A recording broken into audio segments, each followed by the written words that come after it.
most of the topics described in the 18th chapter have already come in the earlier chapters. A few new topics have come. One of the new topics is just what we discussed some time ago, slokas 13 and 14 in the 18th chapter. The 14th verse is very important, key. It answers a very crucial question that we face in life. The question we often face in our life is about the reason why there is failure in spite of our best effort to achieve something. We work so hard in life to find happiness, to achieve success, to succeed in everything we do, but yet success and happiness, they elude us. They are playing hide and seek. One moment it seems that you are succeeding very well, everything is going well for you, you are happy, things are going well. And the next moment something happens to change the entire situation. And again it comes back. Success and failure, happiness and unhappiness, we keep on going round and round. Nothing is stable. Cannot count on anything. If things are going very well, you cannot assume that tomorrow also it will be good, tomorrow, next day also it will be good. There is no such thing. Why this happens? Why can't you always succeed in finding happiness in our lives if you work hard? We work hard to succeed in everything, family life, in business life, in work life, in social life, in relationships. But still, in spite of hard work, success and happiness, they don't come. They come and they go. They come and they go. There was a famous dramatist, playwright in Sanskrit literature. His name was Bhasa. He wrote many plays. In one play he has written the unpredictable and uncontrollable nature of happiness and success in life. Just like a cycle goes up and down, goes up and down. He says, Chakrara pankti gacchati bhagya pankti. If a chariot is moving and any point on the circumference of the wheel, it constantly keeps on moving. Any point if you take on the wheel, except the center does not move. All other points on the wheel, they keep on moving up and down. Sometimes slow progress, sometimes rapid progress. Sometimes that point goes up to the top, sometimes it comes to the rock bottom. Like that our life is unpredictable. Events are uncontrollable. Why? That question is confronting us. We struggle with that question. The answer is given very simply in the 14th verse. The question was raised in the 2nd chapter. Sri Krishna actually brought up this topic in the way back in the 2nd chapter, sloka number 47. There he made a statement. Simply made a statement of fact. And he didn't explain why. Just left it open for us to wonder.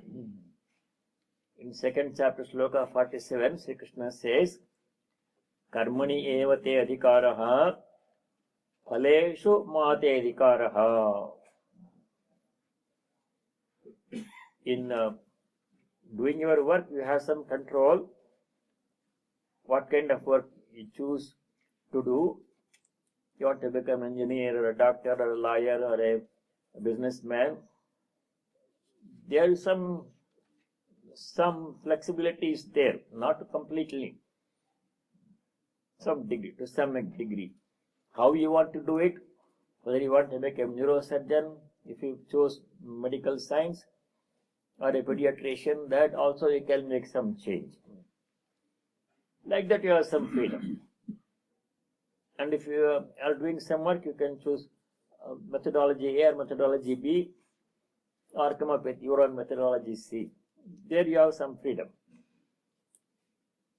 In regard to your work, karmani eva te adhikar, there your freedom stops. When it comes to the fruit of karma, success or failure, phaleshu, karma phaleshu, ma te adhikaraha, you have no control. He said that. But he didn't explain why we don't have control. Why cannot we control our output of our work? I'm the one who doing the work. I choose the method, I choose the materials, I choose the variables, whatever are involved in the work, and I work very hard. I should be able to succeed. He says, it's not up to you.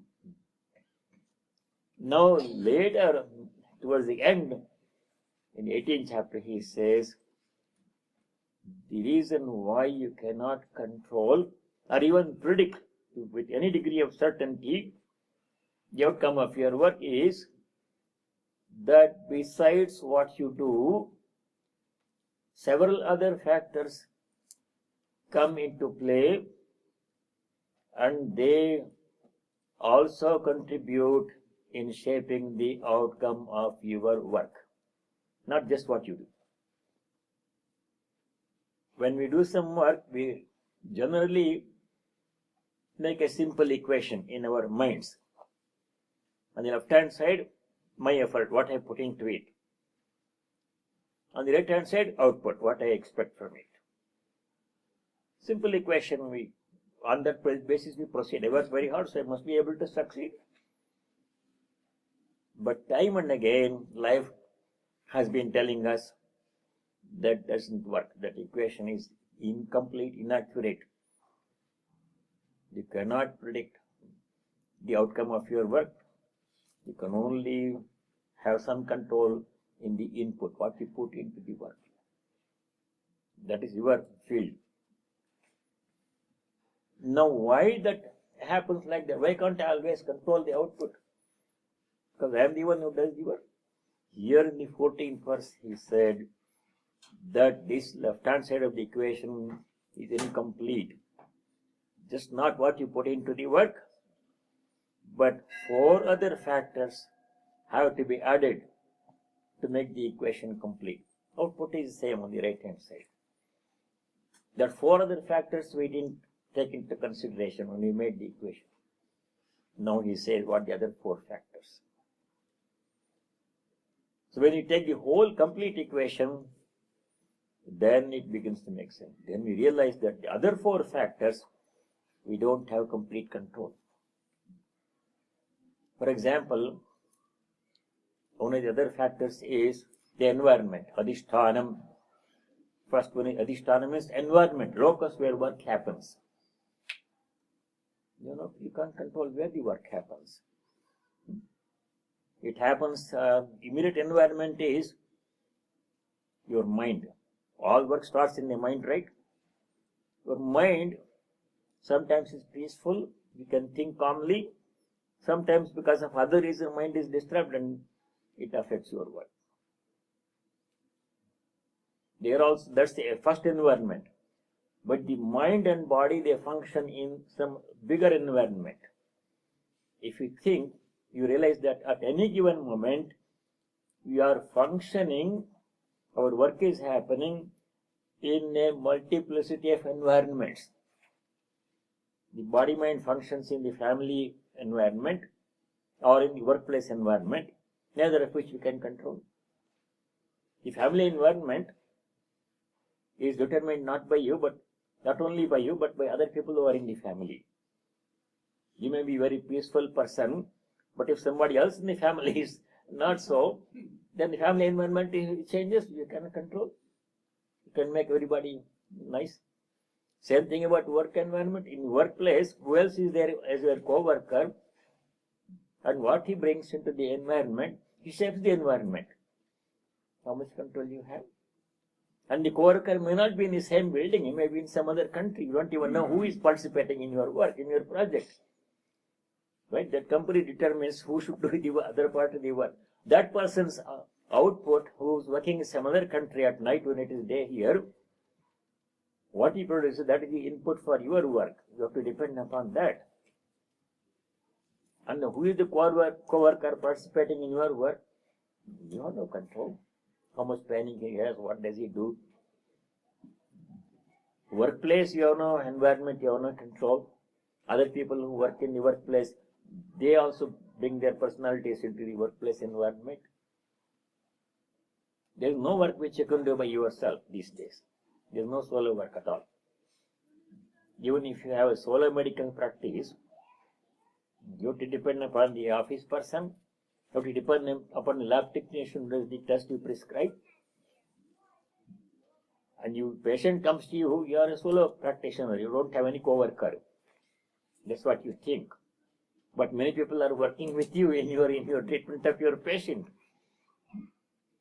You prescribe a test, and the patient goes to the lab core or goes to diagnostics somewhere. Insurance company decides where he should go for the test. And then the technician does the test, blood sample or whatever. And he sends a report. It comes to you by fax next day.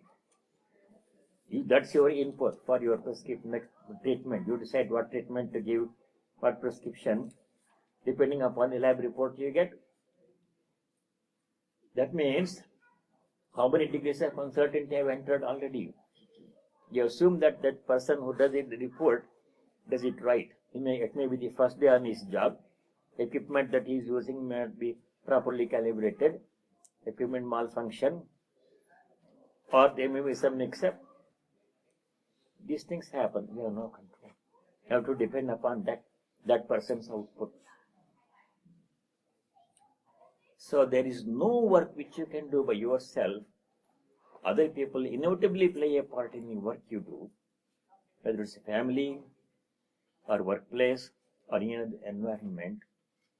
That's one of the uncontrollable, unpredictable factors. You don't know. We can't control who is the co-worker. We can't control the person who does the work for you in some other company, some other country.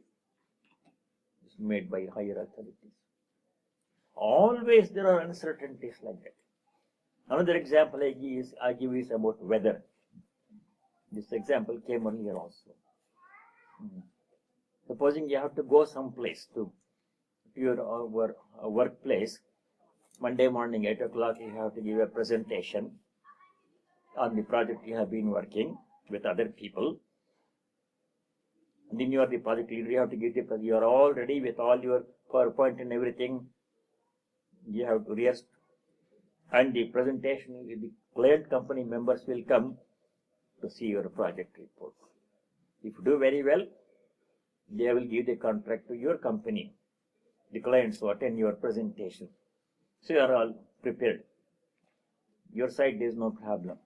But on the way to work, if there is a traffic jam or weather problem and you can't reach there at 8 o'clock, then clients are waiting there in your office for your presentation and you are still 5 miles away from the workplace.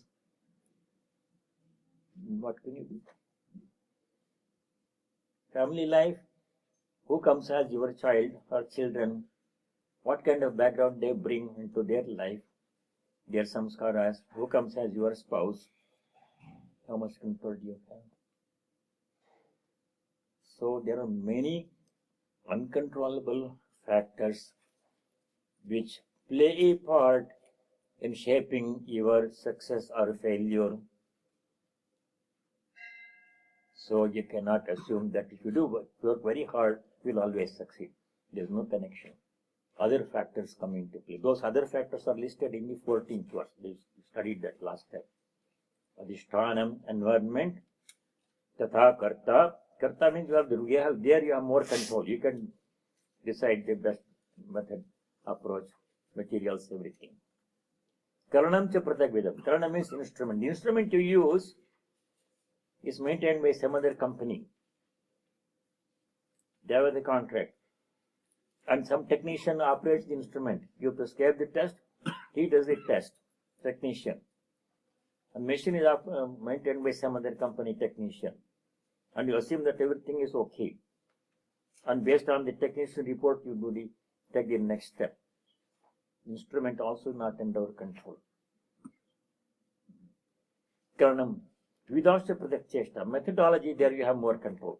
What method you can choose. There also disagreement will come. You want to follow this method. Your co-worker wants to follow that method.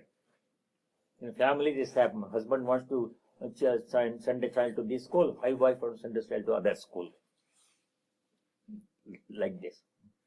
No control anywhere. Then the fifth one is Daivam Chaivatra Panchamam. Other than human factors, other factors come into play. Like weather, other things. Therefore, what is the solution? First of all, acceptance. Acceptance of the fact is, there are many facts. First, acceptance of the fact that other factors besides my effort come into the equation, play a part in defining the outcome of my work. Those other factors I cannot control, like weather and other people who participate in the project. It may be your spouse, it may be some co-worker or somebody else. Other people are always involved in any work. Or a technician who does the test, some other lab. Other people are always involved in doing whatever work you do. Bringing up children, teaching students. Unpredictability, uncontrollability of the outcome of our work, which we know from experience, are explained in 1814. Very important shloka. There's a lot in there in the shloka to be reflected upon. What about? So that shloka is Adhishtanam tatha karta karanam cha prathak vidham vividasya prathak cheshta daivam chaivatra panchamam. 5 factors determine the outcome of your work. And none of those 5 factors are in your 100% control, even including yourself. Your frame of mind, your health, your personality are shaped by other people in the family, workplace. You can't be what you want to be always. You know from experience. I want to be successful, happy, healthy. I want to be this. I want to have the image of myself being a very happy, successful person looking like 20-year-old. No, it doesn't happen.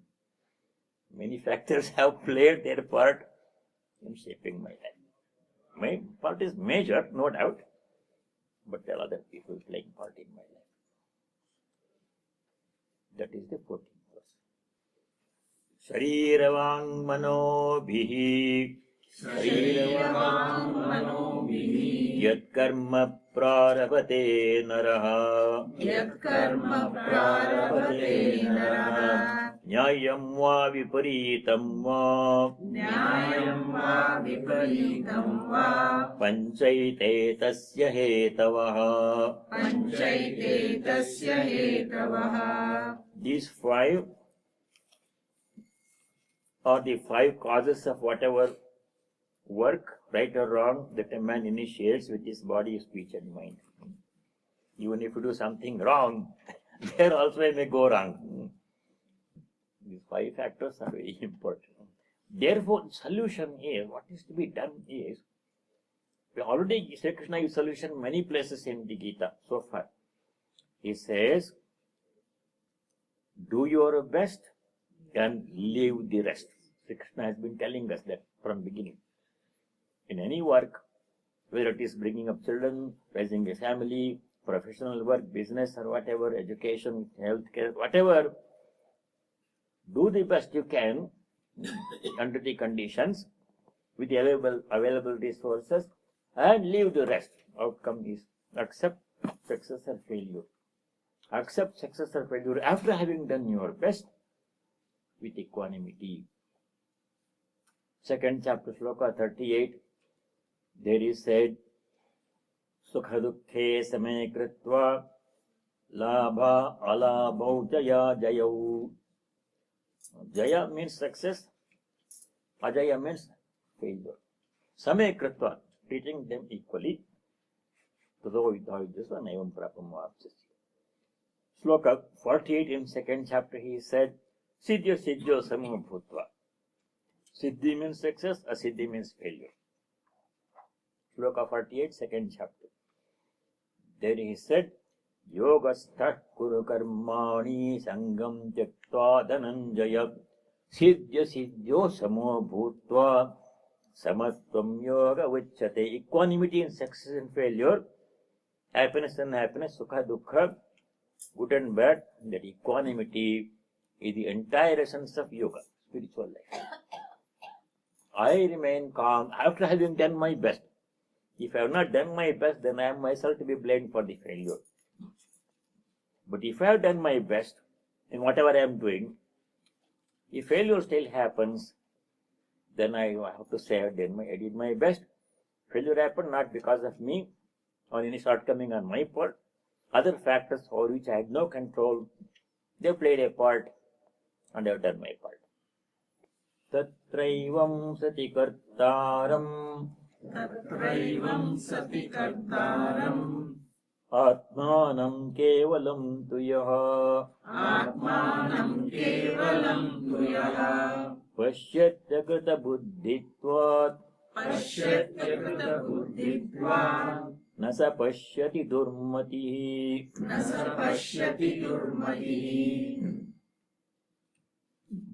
So it takes us back to the question, who is the doer? That question we have been dealing with it from beginning.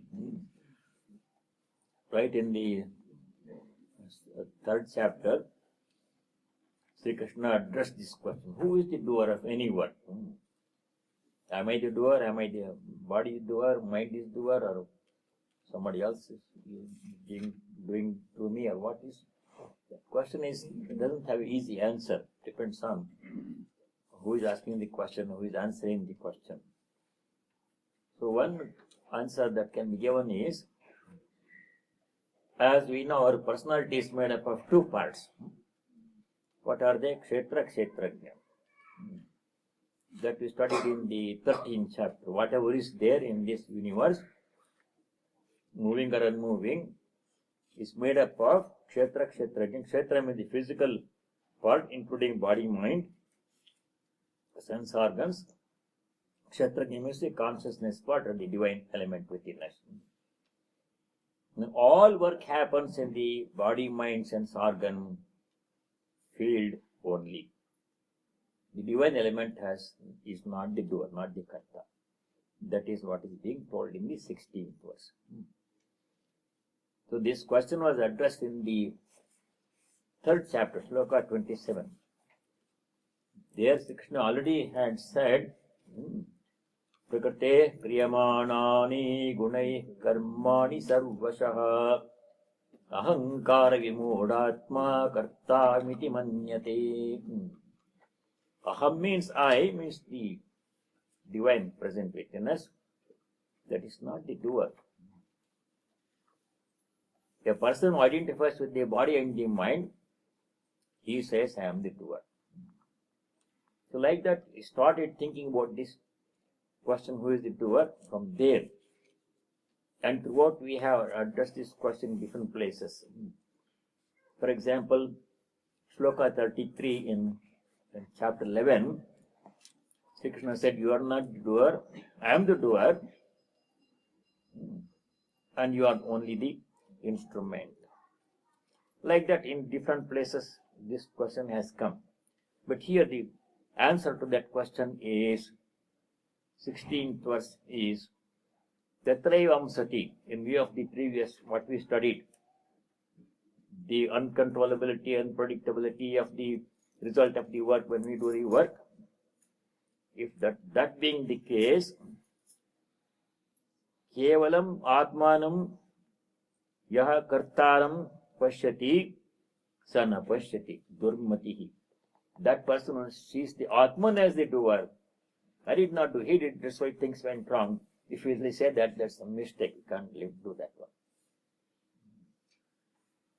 So we have to take responsibility for our actions only in regard to our input, what I do. There I have control to some extent, not full control, but more extent. What method I choose, what material I choose. Co-worker we cannot always choose. Sometimes you can, many times, whomever the company employs, you have to work with that person. Also, environment is not just the personality where work happens, not the family, not only workplace, but larger environment, the country where the family lives or where the office is. Therefore, solution is just do the best we can under the circumstances. Or everybody has limitations.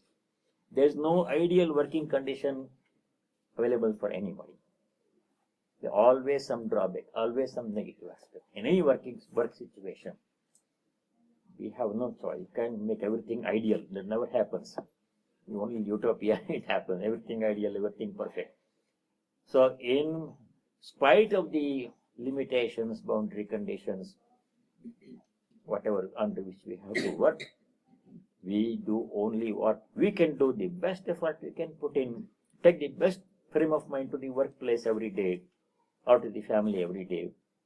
Remain as calm and peaceful as possible. Do the best you are capable of doing, and then leave the rest. Then we can be peaceful. If we make our happiness a function depending upon success always, it's not going to happen.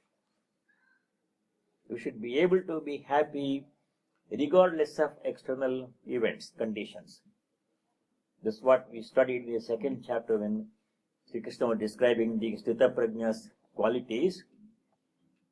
Arjuna asked Bhagavan Sri Krishna, what are the signs of Sthita Prajna, person who study wisdom?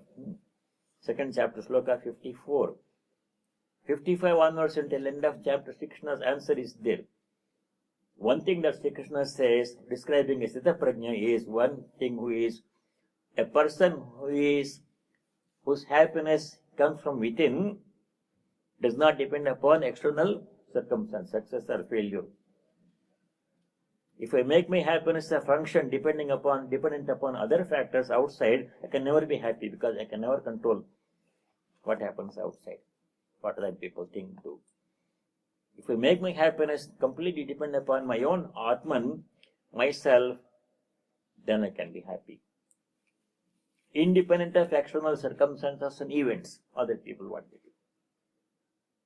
That the whole world turns up and down, I'm not going to be disturbed by it, I will remain peaceful within myself. Atmanye atmana tushtaha sthita prajnastadochyate. First answer Sri Krishna gives in Sloka 55, chapter 2, to Arjuna's question, who is a Sthita Prajna? Two things he mentions in 255. Prajahati yada kaman sarvan parthamanogatan atmanyevatmana tushta sthita prajnastadochyate. Second quality is atmani eva atmana tushta yada tata saha sthita prajnati uchyate. If I make my happiness a dependent variable, depending upon what other people do, success or failure, good or bad, children, job, etc. If I make my happiness function depending upon those things, then I can never be happy. Always something goes wrong. And I can never control all those things. If I am happy within myself, content within myself, regardless of what happens outside or what other people do, then I can always be happy, regardless. Wherever I am, whatever country I am, whatever company I am working for, success, failure, whatever children are there, good or bad, whatever kind of spouse comes to my life, good or bad, I don't worry about those things. I am always happy because the Lord is sitting within me. He is the source of happiness. You go there for happiness. He can never let us down. He is always there.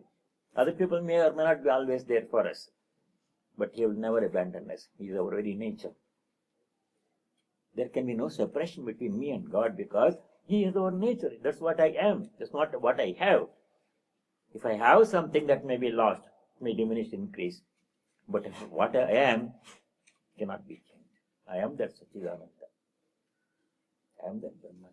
Chidanandurapa Shivoham Shivoham. That can only give us unconditional, unvarying happiness. Such a person is a Sita Prajna, Atmani Atmana Tushta. Sloka 19.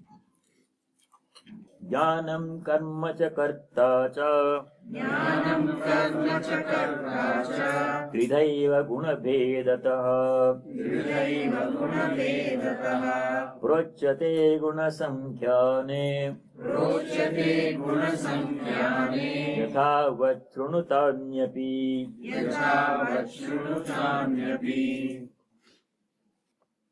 If you become independently happy, unconditionally happy, knowing that you are the Atman, Am Brahmasmi, then your job, your life, human life objective is fulfilled. But that's a long-term difficult project. Whole lifelong we have to struggle for that. In the meantime, we can do prayer, reasoning, like that, becoming angry, focusing our attention on the success we have achieved rather than on the failures that happened, and taking attention from what is happening to me to what's happening to others. Instead of focusing your attention on our failures, which we cannot change, it depends upon other people, why not we focus our attention on doing some service for other people? Go and work in the soup kitchen, go and work in the animal shelter, go and work in the hospital, school, dispensary, library, senior center. A lot of volunteer things are available. People need meals on wheels. People need service. Otherwise, spiritual life, I'm not the body, I'm not the mind. I don't have these children. Mano buddhi ahankara chitta ninaham. That one. I'm the Atman. What am I worrying about? They know not truth, who dream such vacant dreams, as father, mother, children, wife and friend, the selfless self, the sexless self, whose father he, whose child, whose friend, whose foe is he, who is but one. The self is all in all. Know thou art the sannyas in bold, say Om, that's a form. How you stand? You are not the body, you are not the mind, you don't have any children, you don't have wife or husband. Nobody. You are the Atman. Always been that. You are that now. Focus on that. You are Sachidananda. Forget about this Surya tree. That's the highest answer, but hard to put into practice. I can recite that verse from Swami Vivekananda's Song of Sannyasin, but to practice it is, I know, is very difficult. In the meantime, focusing attention on other less fortunate people who don't have as much as I have. People who are shut in, cannot move about. Hospital patients, poor people in the soup kitchen. The next few slokas, they take us back to the what we studied in the 14th chapter, Guna Karma, Guna Veda. Three gunas are there, Sattva, Rajas and Tamas. Gunatraya Vibhaga Yoga, 14th chapter, 17, 18th also it came. We are going back to the topic. Everything in this world, everything that you can imagine, world itself is characterized by three gunas. There is nothing that is free from the three gunas. Sattva, Rajas and Tamas. Proportion varies from person to person. Same person, Sattva, Rajas, Tamas in me, take this one person, it varies from time to time.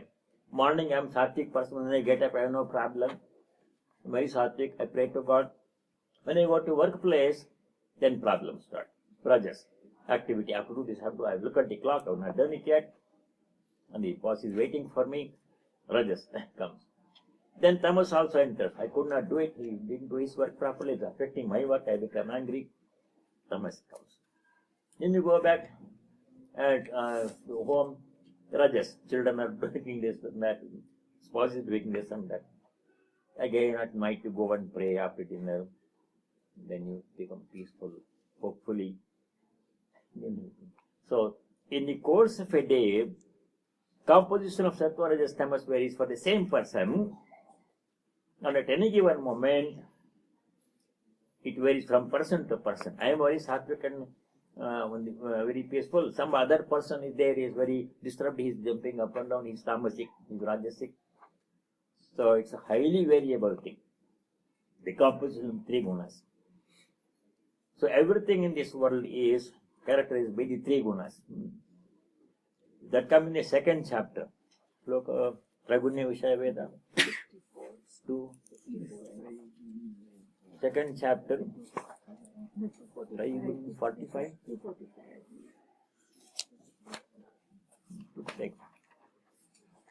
45.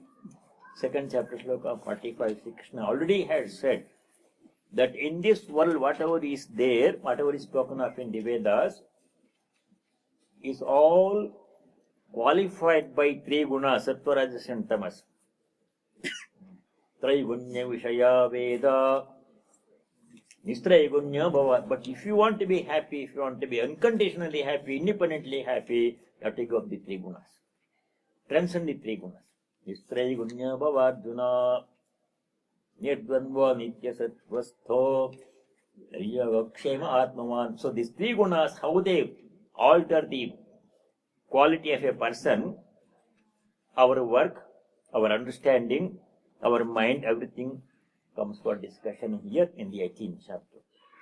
So we go to 20, 21, 22. They describe three kinds of knowledge. Sattvic knowledge, rajasic knowledge, tamasic knowledge. We all have knowledge. But sometimes our knowledge is sattvic, sometimes rajasic, sometimes tamasic. The distinctions are mentioned in the three shlokas, 20, 21, 22. Jnana, sattvic jnana, rajasic jnana, tamasic jnana. We'll study that one. Shloka 20.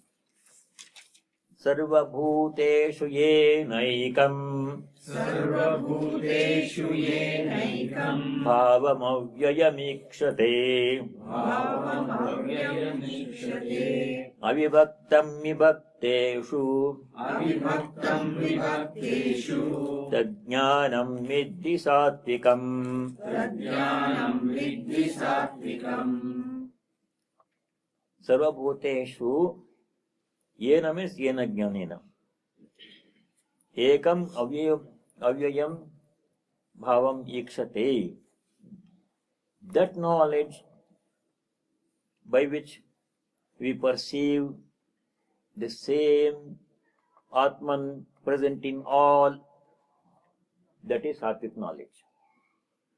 Just come before this summarizing it here. Where did we study in the Gita? The same divine is present in all. 13:2. Many places. You can all be right. I like Which one do you like? 13:27. Yes. Songs of Wisdom. 1327. Just my favorite also. 13:2 13:2 also my favorite. So wherever you go in the Gita, 15:15, 18:61, all those many places in the Gita, Krishna has again and again said one thing. One thing that runs through common through all the chapters is that whatever thing you take in this world, living, non-living people, good people, bad people, whatever situation, object, whatever you take in this world, one thing common is the same divine is present in all of them. Animals, plants, trees, good people, bad people, wicked people, saintly people, men, women, children, adults, healthy people, sick people, rich people, poor people. Whatever you take, whomever you take, the planet Earth, the sun, star, and anything that you take from biggest to the smallest, one thing that is common in all of them is the same divine element is present in all. In some it is hidden nicely, you can't see. In some it is nicely visible. We call them saintly people. Saintly people are those who have pure minds, calm minds. The divinity in them comes through their personality. You can see. Just you have to see the person, go to the person. Don't have to, it doesn't have to give any lecture or class or anything. Just go to that person. That ambience itself is radiating purity and joy. You feel peaceful. Nothing need be said or done. There are people. There are some other people, if they come to the same room, you feel some bad vibe. No spoke, nothing is done, but that presence itself, something causes some kind of feeling in you. Same divine is present in all. The difference is to what degree the divine presence is visible, comes out. Example is, on a sunny day, if you go outside, many things are on this ground. Grass is there, mulch is there, everything is there. Sunlight is falling on all of them. Some of those objects are reflecting sunlight very much, very bright. Some are very dull. Same sunlight is falling, but they are not reflecting much of it. Black bodies don't reflect much, they keep all the radiation. So people are like that. Same divine is present. Some are more aware of it. Some are not aware of it. Some don't even believe in it. What God? Who is present in me? I am the only thing. There is no such thing as God. So like that, it varies to this extreme to that extreme. But one thing that is unconditionally, invariably true is same divine is present. That person who can see this divinity in all, he has sattvic knowledge. Our knowledge is sattvic if we see the divine, if it helps us to see divine in all. That's what the 20th sloka says. That knowledge which enables us to see the same divine presence in all, disregarding differences in appearance, that is sattvic knowledge. You have to cultivate that kind of knowledge. If we depending upon our appearance, then it can be misleading.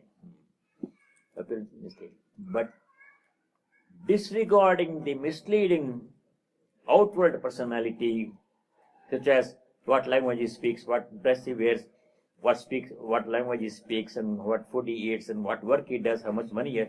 If we disregard all these things, go to the essence, we see divine presence in them. Many of us are carried away by the outward thing. Oh, such a powerful person, he must be good. Such a rich person, he must be good. He drives a Ferrari, he must be good. He drives only a Toyota, he is not so good. If we depend upon our judgment based upon external varying features, then we are misguided. That knowledge is not sattvic, that's tamasic, rajasic knowledge.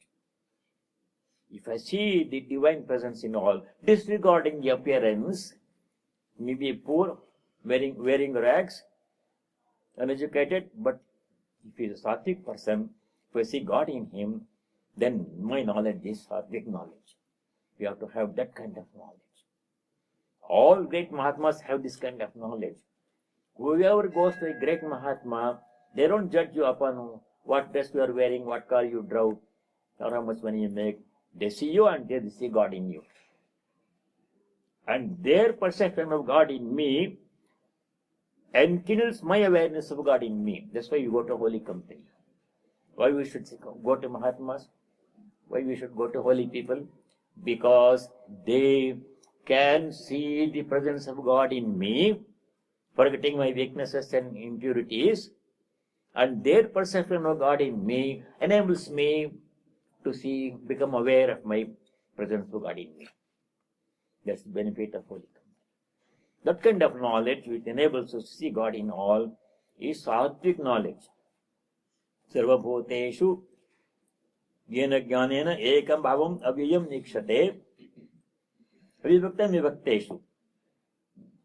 The divine presence is undivided, unconditional in all, though people seem to be different. Vibhakta means different. Some are good, some are bad, some are rich, some are poor. Those are varying conditions. That may change from person to person. Who is poor today may become rich tomorrow. Who is rich today may become poor tomorrow. Who is healthy today may become sick tomorrow. Who is sick today may become healthy tomorrow. Those things are not the main thing. They vary. Despite the varying conditions, unvarying presence, unchanging presence of divine, if you can see, then we have sattvic knowledge. Then rajasic knowledge comes in 21. Prutaktveena yajnanam पृथक्त्वेन ज्ञानम् nana bhavan prathak vidhan नानाभावान् पृथग्विधान् vetti sarveshu bhuteshu वेत्ति सर्वेषु भूतेषु tajnanam viddhi rajasam. तज्ज्ञानम् विद्धि राजसम्. But know as rajasic the knowledge by which one knows all beings as existence of various kinds. Prathak bhavam. Prathak means separate, alag. Prathak. Pratatvena tu nana bhavan prathak vidhan. So veti. Seeing everything as different. Counting the differences. Focusing on the differences, not on the unity, divine presence in all. That kind of knowledge is rajasic knowledge. Seeing the differences rather than the common things. That is rajasic knowledge. What we should do is what Narada asked us to do. If there are wicked people, try not to associate with them. Stay away from them as much as possible. Narada Maharshi said, Dussangaha sarvathaiva tyajyaha. Dussanga means company of such people who don't believe in God. Do wicked things. God is present in them, but they don't know, and it's difficult for us to see God in them. They make it difficult for us to see God in them. So don't worry about them. Leave it. Associate with those who are sattvic people. Dussanga sarvathaiva tyajyaha. Give up their association with them as much as possible. Stay away from them. Don't have to see God in them. Leave them alone for the time being. Truth is that God is in them, but we cannot see. They make it difficult for us to see. So don't worry about that. Focus attention on those who are good-natured people, satsangaha. Then we can see God. Start from there. Don't have to, just leave them alone. You can't make them go away. You can't change them. You can't make them believe in God and make them happy people. That's their life. Let them do their life. We have no control over what they do, what they are. Leave them alone. Story I came before. Elephant Narayana Mahut Narayana story, remember? Wild elephant was coming in the forest. And the student in the Gurukula who had heard this many times from the teacher, gathering firewood in the forest for ashrama. He remembered teacher was saying God is present in animals also, elephant also, tiger also, God is present. So he was trying to pray to the elephant God. Other boys ran away for safety. Wild elephant is coming, rushing, throwing everything. The elephant did not know that God is present in it. Elephant is elephant. All on top of it is a wild elephant. So it threw T-boy and threw him away, went its way. So later the teacher asked him, why did you not move away when the wild elephant was coming? You remember that parable? Yes. The student says, sir, every day you say God is present in all, including animals and elephants and trees also. I was trying to pray to God in an elephant. It's true, God is present in an elephant. Elephant does not know God is present. The top of the wild elephant. And then Mahut was asking to get out of the way. Mahut was also, God is present in the Mahut also. He was asking you to get out. You saw only the God in the elephant, not in the Mahut, who was telling you to get out of the way. So, it does not mean you should stand in the path of a rushing wild elephant. God is present in it, but elephant does not know. If you go to a zoo, tigers and lions are there. God is present in them, but tiger does not know God is present. If you go to tiger's cage, it will tell you. If you say God is present in the tiger, I'll go to the God in the tiger. No, it doesn't work. Stay away from the tiger. That's why cage is there. In Washington Zoo, one lady jumped into the lion. How to see it? We don't know, because there are so many barricades are there. The lion mauled her. So we know God is present in the lion and tiger, but they don't know. They are animals. Stay away from them. Dura namaskaro me. From this side of the cage, I go down to you, tiger Swami. But you stay there, I stay here. Dussangas, whatever. So, it's not our job to change. We have no power, no authority, no mandate to change bad people into good people. That's not our task. Let God take care of them. Pray for them. Stay away from them. Those who are good people, happy people, associate with them. You can always find them. The Rajasic Jnana 21 is that we see the difference, focusing on difference rather than on common quality of divine presence. Tamasic Jnana is even worse, 22. Yatta Krishnavade Kasmin Karye Saktamahaitukam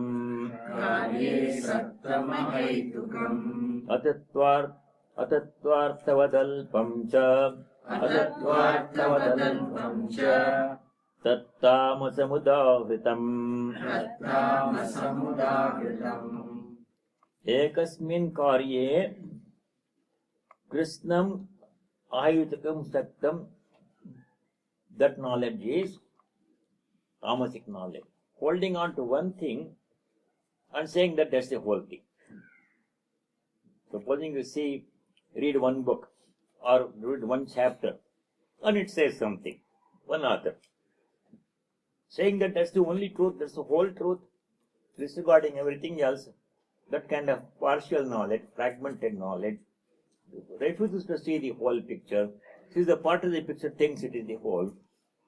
That is tamasic knowledge. So three kinds of knowledge: sattvic, rajasic, tamasic. 20, 21, 22. Now in the 23, 24, 25, three kinds of karma, activity, sattvic, rajasic, tamasic are described. We do all kinds of karma. Sometimes we do sattvic karma, sometimes we do rajasic, sometimes we do tamasic karma. So know the difference. These are described here. 23, 24, 25. 23. Sattvic karma. Niyatam sangarahitam. Aragadveshatah kritam. Apala prepsuna karma. Yattat sattvikamujyate. Niyatam means nityam, required daily duties. Niyatam karma kurkam. Niyatam kuru karmatum. Karma jayoha karmana. It came earlier in the third chapter. Niyata karma is sattvic karma. Daily something we have to do. Daily getting up in the morning, doing some prayer, going to work, doing the daily work requirements, taking care of family, job, responsibilities, prayer, all those things. Daily duties we have to do. Niyata karma. Sangarahitam karma. Work done without attachment. That has come many times. Whatever work we do, we should do without attachment to karma phala. Sangam tyaktva. Araga dvesha takkatam. Karma done without raga dvesha. Raga means attachment, dvesha means dislike. Intense dislike. Giving up those things. Attachment and intense dislike. Apala prepsuna karma et kriyate. Apala prepsu means one who desires result of our action, fruit of our action for oneself. Karma phala, attachment to karma phala. Apala prepsuna karma, without attachment to result of work. All these things have come before in Karma Yoga, other chapters. Nothing new here. Summarization. Sattvic karma. Rajasic karma is in 24. Yattu kamepsuna karma Yattu kamesuna karma sahankarena va punaha sahankarena va punaha kriyate bahulayasam kriyate bahulayasam tadrajasamudahritam tadrajasamudagritam kamepsuna yat karma sahankarena va kriyate. Kamepsu means one who desires karma phala. Kama means desire for karma phala. I did this, I must get the benefit. That one. That attachment to karma phala. That karma which is done with attachment to karma phala, ahankarena vapura, I am doing this work. That egoism, giving up egoism, we have to work. Bahulayasam kriyate, which entails much labor, lot of work goes into it, producing little bit of result. Tadrajasamudahritam, this rajasic work. Tamasic work is 25. Anubandham shayam himsam Anubandham shayam hinsam anapekshata paurusham anapekshata paurusham mohadarabhyate karma mohadarabhyate karma yattat tamasamuchyate. yattat tamasamuchyate. Tamasic karma, this we know, don't have to dwell much on it. When we do some work, before we do some work, before we start some work, you have to consider 1, 2, 3, 4 factors. Before, not after starting the work. 4 things have to be quickly examined, thought about before starting any work. Before starting a family, before starting the work this morning, in your workplace, before coming to Gita class or whatever. 4 things have to be considered. What are they? Anubandham, consequences. I am doing this work. What's going to happen as a result? Today and 5 years from now, how is it going to affect me and other people, animals and plants and nature? Something I may do may bring me happiness and profit. But if it affects adversely other people, animals and plants and nature, then I should think about it. Consequences of my action that may come tomorrow or down the road later, some years later. Consequences of my action upon myself and other people in the environment, animals, plants, nature. That has to be thought about before I do the work. If I do something that brings me pleasure, but if it causes pain to other people or animals and plants, then I should think about it. 4 thoughts must be there. Anubandha means consequences. Kshayam, any work will entail some loss. Kshaya means loss. Something will be lost, no matter what you do. Even if good work, if you do, something will be lost. Is that loss commensurate with the gain by doing the work? To save something, then if I don't do the work, will it be better, or to do the work even if there is some loss, is it better? That thought, that consideration has to be done. If you treat a patient, what will you lose? You lose the medicine. You have to take the medicine. The loss of material will be there. But to save the medicine, if you don't treat the patient, no matter what you do, loss will be there. If nothing, time will be lost. To save the time, if you don't do that, is it good? That analysis has to be done. Cost-benefit analysis has to be done before doing the work. If you cook rice, what will you lose? Many things. We lose that gas or electricity, energy will be lost. To save energy, if you don't cook rice, then nothing to eat. You cook rice, then you lose water, you lose the rice also. You don't have any more of the uncooked rice. The rice is cooked. Loss will be there. Without losing anything, no work can happen. The question to be asked is the loss that is inevitable justified in view of the gain that the work may bring. If the answer is yes, then go and do the work, though there is loss. Time will be lost, if nothing else. If the loss is justifiable, then go and do the work. If it is not, then you have to question, do I should it now, to do it or not, now or later. Anubandham Kshayam. Himsam.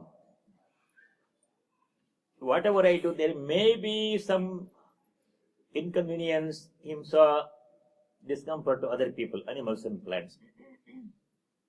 I should be aware of that one. It may bring me benefit and pleasure, but if it causes inconvenience to other people in the environment, animals and plants, ask question. This to be question to be asked before doing the work. Without thinking these things, if I do some work, it is tamasic work. Anapekshita paurusham. Paurusham means, do we have the competence to do this work? Do I have the resources to do the work? Am I qualified? Do I have the skills? Or do I have to hone my skills before I do the work? That has to be examined. Anapeksha, without considering these four things, yat kalma mohadarabhyate, out of ignorance, we start some work without thinking these things, about these things, then that is called tamasic karma. Then 26, 27, 28, they talk about karta, doer. I have to be a rajasic, I have to be a sattvic karta, not a rajasic or tamasic karta. Distinctions are given here. Karta means doer. I, as a doer of action, must be a sattvic doer. Sloka 26. This is sattvic karta. We have to be sattvic kartas.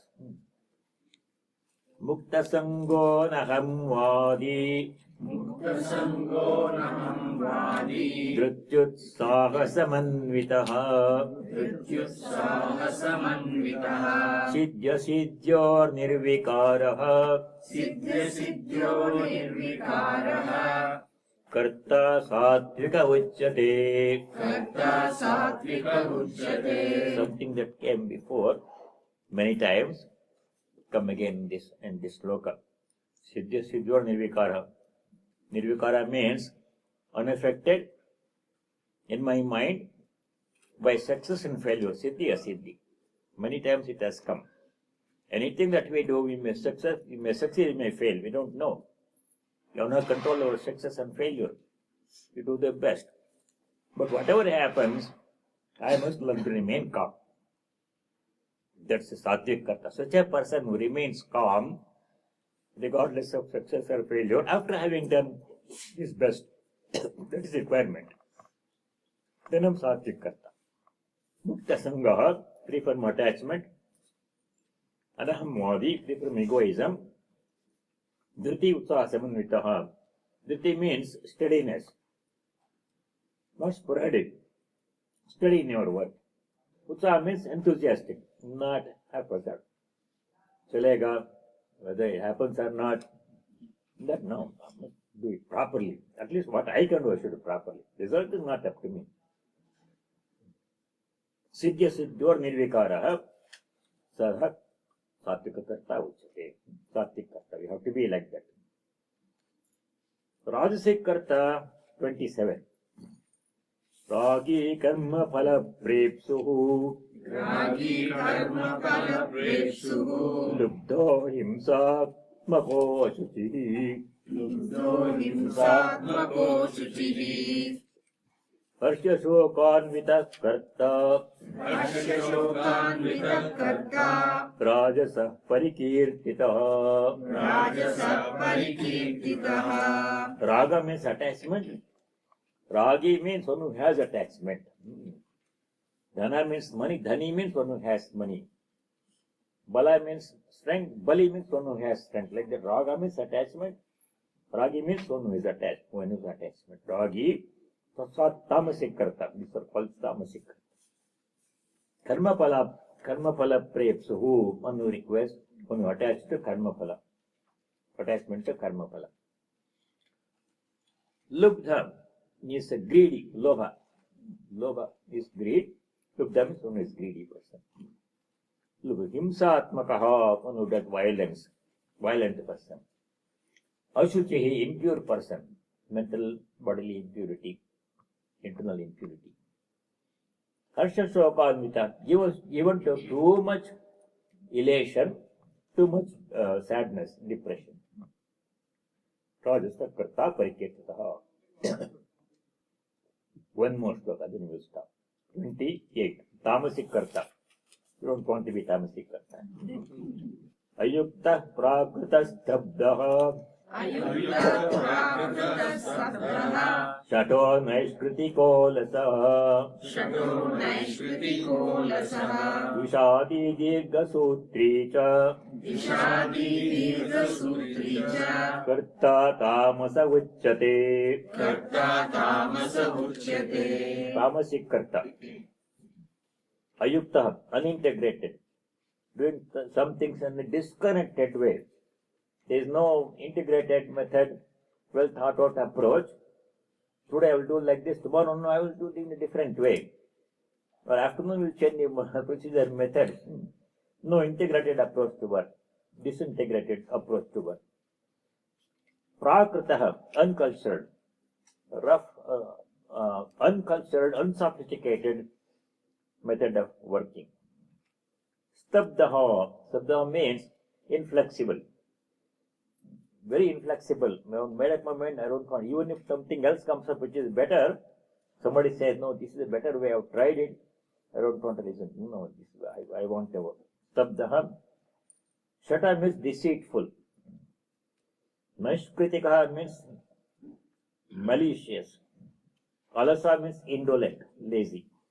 Vishadi means sadness. Dirga Sutri means procrastinating person. Postponing things. Kal kare to aaj kar, aaj kare to ab.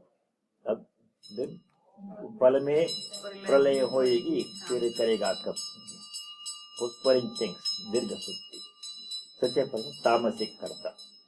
We want to be sattvic karta. We will stop there.